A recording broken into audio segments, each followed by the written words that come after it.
tunajifundisha ujasiriamali na watu wenye wako na ulemavu. Na ujasiriamali ni nini? Kwa sababu gani tunajifundisha hiyo? Kwa sababu watu wenye wako na ulemavu katika community wamechukuliwa ya kwamba saa ingine hawawezi kujifundisha mambo fulani, saa ingine hawawezi kuelewa mambo fulani. Kwa hivyo ndio sababu sisi kama watu wenye wako na ulemavu tumeona ya kwamba ni lazima tujifundishe ujasiriamali.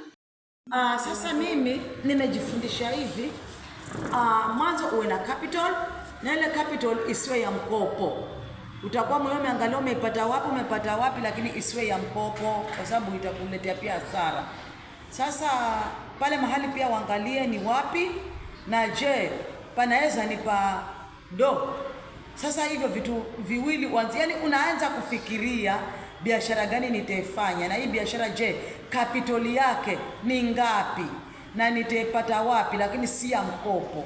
Na baadaye pia una save, na hiyo pia hiyo biashara utakofanya kama ni ndogo usitegemee kwa kukula, uwe na mbinu mbadala. Na ni shukrani kwa tunaweza, manake wamenipa ujuzi mwingi, nimejifundisha jinsi nikianguka ninang'ane vipi niinuke, na nikajifundisha kama sina kitu nisiweke pesa hiyo ya biashara, niangalie nitafanya vipi. Na nikaambiwa kwamba kuna njia ambao twaweza tukawa na hiyo ya kutafuta biashara na kutafuta pesa. Kila kitu mimi nimejifunza siku ya leo, biashara huwa iko na faida.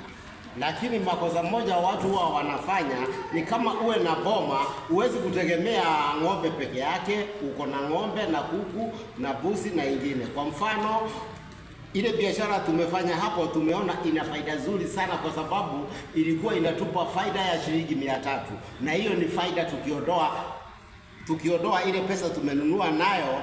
Kwa hivyo kama huyo mtu angekuwa na item kama 3 angekuwa anapata pesa nzuri, kwa sababu kuna watu wanapata mshahara wa shilingi 10,000 ama 9,000 ama 7 na wana survive nazo.